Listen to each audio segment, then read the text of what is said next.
Office romance: the good, the bad and the ugly.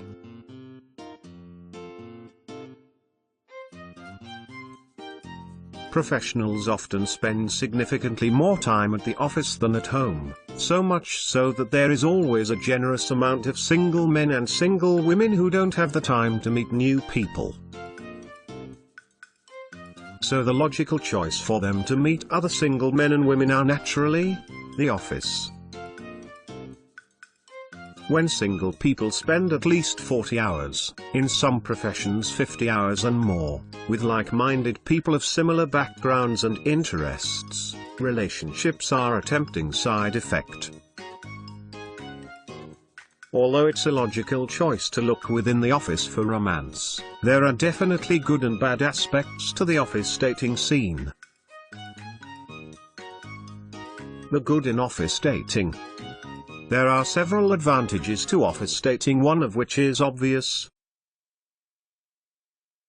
The time you have to check out the available singles is during your work hours, so no longer do the constraints of office hours apply.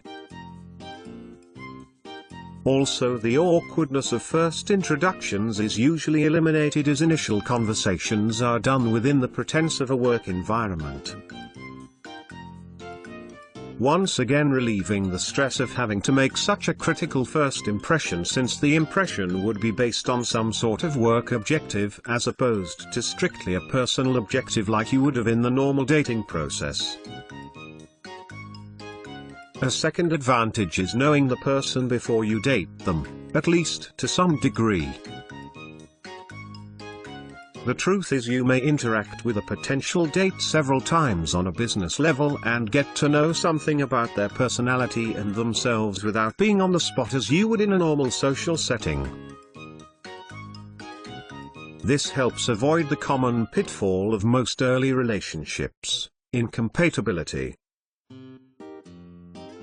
A final advantage is the ability to quickly build a relationship, as the time you see each other is significantly more than people who would meet outside the workplace. The bad in office dating. As with any dating scenario, there is defiantly a bad side to office romance. For example, just as being in constant contact with each other due to sharing an office can be an advantage, it can also be a huge disadvantage. This amount of time spent together can cause a relationship to fall apart just as quickly as it developed. Why? We all need alone time, and seeing each other 5 days a week for 8 hours or more and then spending time together on the weekends makes for a precious little alone time. Another disadvantage to the office romance is when a person must exercise their professional responsibilities, which might include having to discipline or even fire the person they are dating. Although this might seem like a remote idea when you being the relationship, I don't think you would be very comfortable having to tell your boyfriend or girlfriend, "You're fired." Another example of this might be a need for one of the participants to go out of their way to show the rest of the office they are not playing favorites, maybe even to the point of not promoting the person even though they might be the most deserving. The ugly. A final disadvantage to office dating could be jealousy, especially if the relationship is undercover. If you see your office mates flirting with your date, the natural reaction would be negative.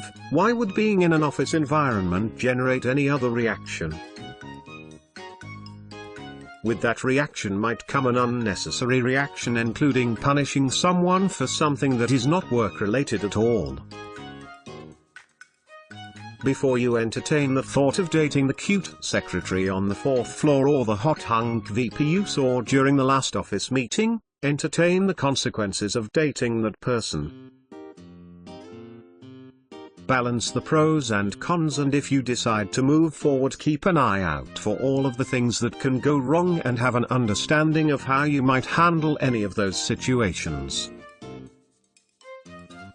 Remember, you are dating a professional single, so to keep your job, keep the professional in front of the single. Please register your profile today and share this information with everyone on your email list.